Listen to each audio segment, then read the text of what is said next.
Hi friends, welcome to VIP Vasni channel. இன்றைக்கி என்ன பார்க்க போகிறோன்னா, சிக்கனும் முட்டையும் நான் சேர்த்து ஒன்றா பண்ணியிருக்கேன். இந்த கிரேவி பார்த்தீங்கன்னா, இந்த கிரேவி டேஸ்ட் நீங்கள் எங்கேயுமே சாப்பிட்ருக்கவே முடியாது. சூப்பராக இருக்கும், கொஞ்சம் வித்தியாசமாக இருக்கும். நீங்கள் ட்ரை பண்ணி பாருங்கள், கண்டிப்பாக மறக்கவே மாட்டீங்க. அடிக்கடி இந்த ரெசிபி செஞ்சு சாப்பிடுவீங்க. இந்த கிரேவி வந்து மெயின் டிஷ்ஷாக வச்சு சாப்பிட்லாம், அதேமாதிரி சைட் டிஷ்ஷாக வச்சு சாப்பிட்லாம். சப்பாத்தி, ரைஸு, தோசை, இட்லி எல்லாத்துக்குமே நல்ல காம்பினேஷனாகவும் இருக்கும். கண்டிப்பாக வீடியோஸை ஸ்கிப் பண்ணாமல் பாருங்கள். அப்போ தான் நான் சிக்கனும் முட்டையும் வச்சு எப்படி கிரேவி பண்ணுறேன் உங்களுக்கு தெரியும். ஃபஸ்ட் டைம் சேனலில் பார்க்குறவங்களும் அதேனா சப்ஸ்கிரைப் பட்டனை கொஞ்சம் கிளிக் பண்ணிக்கோங்க. பக்கத்தில் இருக்கிற பெல் ஐக்கானை கிளிக் பண்ணும்போது ஆல்ன்ற ஆப்ஷன் கொடுத்தீங்கன்னா நான் போடுற வீடியோஸ் எல்லாமே உங்களுக்கு ஆன் த ஸ்பாட்டில் வந்து சேரும். வாங்க வீடியோஸ்குள்ளே போகலாம். இந்த சிக்கனும் முட்டையும் வச்சு நான் ஒன்றா செய்ய போகிற அந்த கிரேவிக்கு ஒரு 4 முட்டை மட்டும் கண்டிப்பாக தேவைப்படும். ஸோ ஃபஸ்ட்டு 4 முட்டை மட்டும் எடுத்துக்கலாம். அந்த 4 முட்டையும் வேறு ஒரு பவுலில் நம்ம வந்து உடச்சி ஊற்றிக்கலாம். எல்லா முட்டையுமே உடச்சி ஊற்றிக்கலாம் அதே பவுல்லையே. இந்த சிக்கனும் இந்த முட்டையும் போட்டு நம்ம ஒன்றா அந்த ரெசிபி பண்ணும்போது ஒரு டேஸ்ட் சூப்பராக இருக்கும். ஃபஸ்ட்டு இந்த முட்டையை ஃபுல்லாக நம்ம உடச்சி ஊற்றிட்டு இதை நம்ம பாயில் பண்ணிவிட்டு அதுக்கப்புறம் தான் நம்ம சிக்கனில் ஆட் பண்ண போகிறோம்.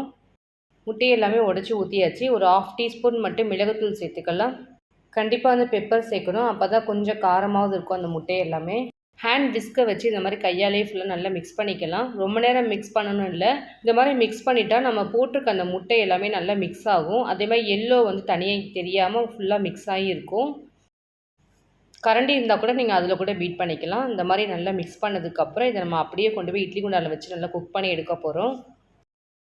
இட்லி பாத்திரத்தில் 2 கிளாஸ் மட்டும் தண்ணி சேர்த்துக்கலாம். தண்ணி சேர்த்ததுக்கப்புறம் நம்ம அந்த முட்டையை வந்து அதில் வச்சு வேக வைக்க போகிறோம். ஸோ அந்த முட்டைக்கு வந்து உள்ளே வச்சு வேக வைக்கிறனால ஒரு ஸ்டாண்டு மாதிரி நான் ஒரு பாத்திரம் மாதிரி உள்ளே வச்சுருக்கேன். வச்சுட்டு அதுக்கு மேலே நான் வந்து முட்டையை வச்சுட்டு நம்ம வந்து க்ளோஸ் பண்ணிவிட்டு ஸ்டவ் மேலே வச்சிடலாம். ஃபஸ்ட்டு ஸ்டவ்வை ஆன் பண்ணிவிட்டு நம்ம எடுத்து வச்சுருக்க அந்த முட்டையும் அந்த இட்லி குண்டானி தூக்கி அப்படியே ஸ்டவ் மேலே வச்சிடலாம்.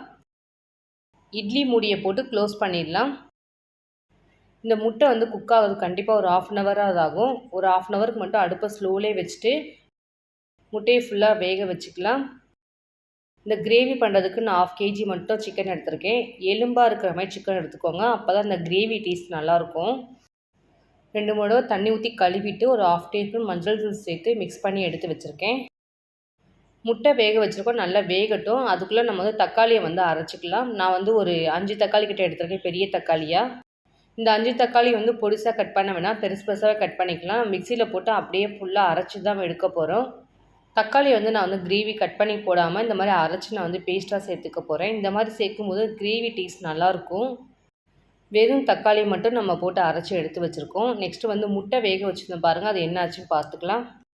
வேக வச்சு ஒரு 1/2 hour கிட்ட ஆகுது. தட்டை ஓப்பன் பண்ணி பார்க்கலாம். முட்டை வெந்துச்சான்னு பார்க்குறதுக்கு இந்த மாதிரி கத்தி ஏதாவது ஸ்டிக்கு இந்த மாதிரி இருந்துச்சுன்னா அதை வச்சு போட்டு பாருங்கள். இந்த மாதிரி நம்ம பண்ணி பார்க்கும்போது நம்ம கத்தியில் வந்து முட்டை வந்து எதுவுமே ஒட்டாமல் இருக்கணும். வெந்துருச்சுன்னா கண்டிப்பாக ஒட்டாது, வேகலைன்னா லைட்டாக வந்து நமக்கு ஒட்டும். அந்த மாதிரி ஒட்டும் போது திரும்பி கொஞ்சம் போட்டு கூட வேக வச்சுக்கோங்க. எனக்கு வெந்துருச்சு. இதை நம்ம ஆற வச்சுட்டு நம்ம அதை கட் பண்ணி நம்ம எடுத்துக்கலாம். சூடாக இருக்கும்போது கட் பண்ணிடாதீங்க, ஏன்னா வந்து எல்லாமே நமக்கு உடைய ஆரம்பிச்சிடும். நல்லா ஆறுனதுக்கப்புறம் கட் பண்ணி எடுத்திங்கன்னா போதும், ஷேப் நமக்கு கரெக்டாக வந்துடும். சூடாக இருக்கும்போது எடுத்திங்கன்னா நமக்கு வந்து ஷேப் வரவே வராது, நமக்கு தனித்தனியாக தெரிய ஆரம்பிக்கும், பிச்சு போட்ட மாதிரி. பாருங்கள், எல்லாம் ஆறிடுச்சு. கட் பண்ணி எடுக்கவும் கரெக்டாக வந்துருச்சு. இதை நம்ம அப்படியே நம்ம அந்த கிரேவியில் சேர்க்கும்போது அந்த ஒரு பன்னீர் கிரேவி சாப்பிட்ற மாதிரி இருக்கும், டேஸ்ட்டு சூப்பராகவும் இருக்கும். இந்த முட்டையெல்லாம் நம்ம இப்படியே சேர்க்க வேணாம், 2ஆக கட் பண்ணிவிட்டு நம்ம அப்படியே கிரேவியில் சேர்த்திங்கன்னா கரெக்டாக இருக்கும். கத்தியால் இந்த முட்டையை ஃபுல்லாகவே 2 கட் பண்ணிக்கலாம். அப்போ தான் நமக்கு கிரேவியில் நமக்கு போடும்போது கரெக்டாக இருக்கும். ரொம்ப பெருசாகவும் இருக்காது, கரெக்டான ஷேப்பில் இருக்கும், சாப்பிட்றதுக்கும் நல்லாயிருக்கும். ரொம்ப பெருசாக போட்டிங்கன்னா நமக்கு தனியாக தெரிய ஆரம்பிக்கும். முட்டை எல்லாமே கட் பண்ணி நம்ம எடுத்தாச்சு. நெக்ஸ்ட்டு வந்து கிரேவி செய்ய ஸ்டார்ட் பண்ணிடலாம். பேன் வச்சுக்கலாம். தேவையான அளவுக்கு ஆயில் சேர்த்துக்கலாம். ஆயில் நல்லா ஹீட் ஆனதுக்கப்புறம் நம்ம எடுத்து வச்சுருக்க பட்டை, கிராம்பு, ஒரு 1/2 டீஸ்பூன் சோம்பு எடுத்திருக்கேன், அன்னாச்சிப்பூ, பிரிஞ்சி இலை, இது எல்லாத்தையும் சேர்த்துக்கலாம். கண்டிப்பாக நான்வெஜிடேரியன், வெஜிடேரியன் இந்த மசாலா ஐட்டம்ஸ்லாம் போட்டிங்கன்னா தான் டேஸ்ட் நல்லாயிருக்கும். நமக்கு அப்போ தான் அந்த டேஸ்ட் தூக்கி கொடுக்கும். 3 பெரிய வெங்காயம் எடுத்து பொடிசாக நறுக்கி எடுத்துருக்கேன். அந்த வெங்காயத்தை சேர்த்துக்கலாம். வெங்காயம் வந்து அதிகமாக போடுங்க குவான்டிட்டி, அப்போ தான் நல்லாயிருக்கும் அந்த கிரேவி வந்து அதிகமான குவான்டிட்டியாகவும் நமக்கு வரும். தக்காளி நம்ம வந்து அரைச்சி பேஸ்ட்டாக நம்ம சேர்க்க போகிறோம், அதனால் வெங்காயத்தை நிறைய சேர்த்திங்கன்னா தான் கரெக்டாக இருக்கும். ஒரு கொத்தளவு கருவேப்பிலை சேர்த்துக்கலாம். கரண்டியெல்லாம் எல்லாத்தையும் நல்லா மிக்ஸ் பண்ணிக்கலாம். இந்த வெங்காயம் நல்லா வதங்கணும், நல்லா கோல்டன் கலர் ஆகிற வரைக்கும் நல்லா வதங்கணும். வதங்கினா தான் நமக்கு அடுத்து சேர்க்கறது கரெக்டாக இருக்கும். வெங்காயம் முன்னாடிக்கு இப்போவும் பாருங்கள் நல்லா வதங்கிடுச்சு. இந்த ஸ்டேஜில் வந்து ஒரு 1/2 டீஸ்பூன் இஞ்சி பூண்டு பேஸ்ட்டு சேர்த்துக்கலாம். மேக்ஸிமம் வெங்காயம் நல்லா வதங்கினதுக்கப்புறம் இஞ்சி பூண்டு பேஸ்ட்டு சேர்த்துட்டு அதோடய மிக்ஸ் பண்ணி வதக்குங்க. அப்போ தான் நல்லாயிருக்கும் டேஸ்ட்டும் பார்த்தீங்கன்னா. இஞ்சி பூண்டு பேஸ்ட்டு முன்னாடியும் போடக்கூடாது. வெங்காயம் வதங்கினதுக்கப்புறம் பாதியில் நம்ம வந்து இஞ்சி பூண்டு பேஸ்ட்டு சேர்த்து நல்லா வதக்குனிங்கன்னா போதும், நல்லா வதங்கிடும். இஞ்சி பூண்டு பேஸ்ட் எல்லாமே வதக்கியாச்சு. நம்ம தக்காளி அரைச்சி வச்சுருந்தோம் பாருங்கள், அதை இப்போ சேர்த்துக்கலாம். தக்காளி டைரெக்டாக போடாமல் இந்த மாதிரி பேஸ்ட்டாக சேர்த்துட்டு கிரேவி வைங்க. டேஸ்ட்டு சூப்பராக இருக்கும். கொஞ்சம் வித்தியாசமாகவும் இருக்கும். இந்த மாதிரி அந்த தக்காளியை மட்டும் பேஸ்ட்டாக அரைச்சி சேர்க்கும் போது அந்த சிக்கனோட கிரேவி டேஸ்ட்டும் அந்த முட்டையும் நம்ம ஆட் பண்ணும்போது வித்தியாசமாக இருக்கும் டேஸ்ட்டுமே. ஒரு 1/4 டீஸ்பூன் மஞ்சள் தூள் சேர்த்துக்கலாம். தேவையான உப்பு சேர்த்துக்கலாம். வீட்டு மிளகாய்த்தூள் 2 ஸ்பூன் ஆட் பண்ணிக்கலாம். ஒரு 1/2 டீஸ்பூன் மிளகுத்தூள் சேர்த்துக்கலாம். கரம் மசாலா ஒரு 1/2 டீஸ்பூன் சேர்த்துக்கலாம். இந்த கரம் மசாலா கண்டிப்பாக போடணும் நான்வெஜிடேரியன் பொறுத்த வரைக்கும். இது போட்டிங்கன்னா தான் அந்த டேஸ்ட்டே நமக்கு வரும். இல்லைனா வந்து கொஞ்சம் டேஸ்ட் கம்மியாக இருக்க மாதிரி இருக்கும். அதனால் இந்த கரம் மசாலா கண்டிப்பாக ஆட் பண்ணுங்கள். இந்த கிரேவி டேஸ்ட்டு சூப்பராக இருக்கும். அதே மாதிரி இந்த மசாலா சேர்த்த உடனே தண்ணி மட்டும் சேர்த்துடாதீங்க. நல்லா 2 நிமிஷம் மிக்ஸ் பண்ணிவிட்டு அதுக்கப்புறம் நம்ம வந்து தண்ணி சேர்த்துட்டு கொதிக்க வச்சிங்கன்னா போதும். கிரேவி சூப்பராக இருக்கும்.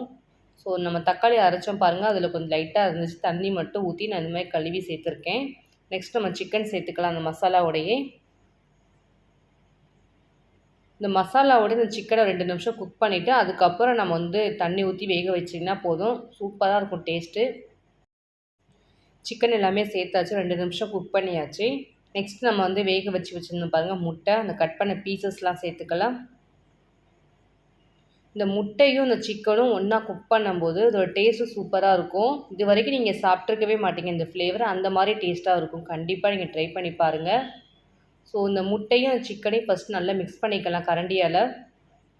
தேவையான தண்ணி சேர்த்துட்டு இப்போ கரண்டியால் ஃபுல்லாக திரும்பவும் மிக்ஸ் பண்ணிக்கலாம்.